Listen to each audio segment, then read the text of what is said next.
हरिद्वार स्थित शांति कुंज के शताब्दी समारोह के चौथे दिन आज पर्यावरण पर मंडराते खतरों और इसके संरक्षण पर चर्चा की गई।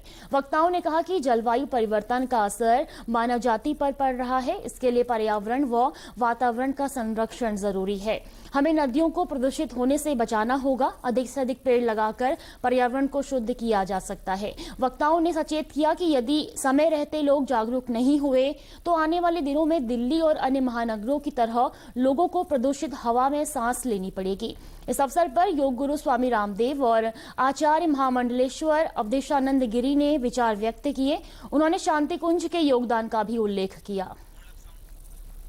शताब्दी के 100 वर्ष के इस कार्यक्रम में अनेक आयोजन हुए। उनमें आज पर्यावरण के ऊपर एक विशद चर्चा हुई और उसमें ये बात निकल कर आई कि हम पर्यावरण के प्रति अगर संवेदनशील नहीं रहे तो एक बड़ा संकट आएगा। नदियां सूख रही हैं, झील जलाशयों का अस्तित्व मिट रहा है।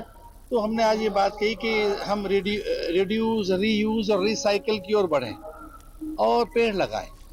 और अगर पेड़ अधिक से अधिक लगे इस धरती पर तो प्राणवायु आएगी, ऑक्सीजन आएगी और धरती पर जीवन सुगम होगा। किसी भी संस्था संगठन का अनुष्ठान का 100 वर्ष पूरा होना उसके लिए बहुत बड़े गौरव की बात होती है। ये शताब्दी वर्ष है। पूज्य गुरुदेव ने कितने ग्रंथों की रचना की, तो 3400 ग्रंथों की रचना, और मात्र ग्रंथ रचना नहीं, फिर जन जन तक उस विचार की, संस्कार की प्रतिष्ठा, और उसके लिए पूरे देश भर में जागरण चलाना, अलग अलग गायत्री शक्ति पीठों की स्थापना करना, देश ने पूरी दुनिया में, वह अपने आप में अप्रतिम है। वहीं शांति कुंज के दलनायक डॉक्टर चिन्मय पंड्या ने बताया कि शताब्दी समारोह में देश के प्रत्येक जिले में 1 लाख पौधे रोपने और नदियों व सरोवरों को स्वच्छ रखने के लिए अभियान चलाने का निर्णय लिया गया है। उन्होंने बताया कि कल केंद्रीय गृह मंत्री अमित शाह की मौजूदगी में राष्ट्र निर्माण का संकल्प लिया जाएगा। तो साधना में आयोजन के अतिरिक्त हम लोगों ने आंदोलन का भाव रखा है, सौभाग्य के अतिरिक्त संकल्प का रखा है।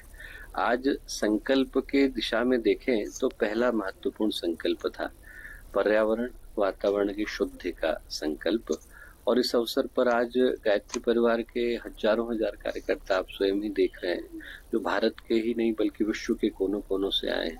उन लोगों ने यहाँ पर संकल्प को धारण किया कि भारत के 766 जिलों में, प्रत्येक जिले में वंदनीय माता जी के नाम से एक स्मृति उपवन की स्थापना, हर क्षेत्र में 1 लाख से ज्यादा वृक्ष के आरोपण का संकल्प, सरोवर शुद्धि, तीर्थ शुद्धि, जल शुद्धि। तो आप कल्पना करके देखें कि यदि हर जिले के अंदर ये कार्य होता है तो उसका जो परिणाम आएगा वो कितना अद्भुत होगा।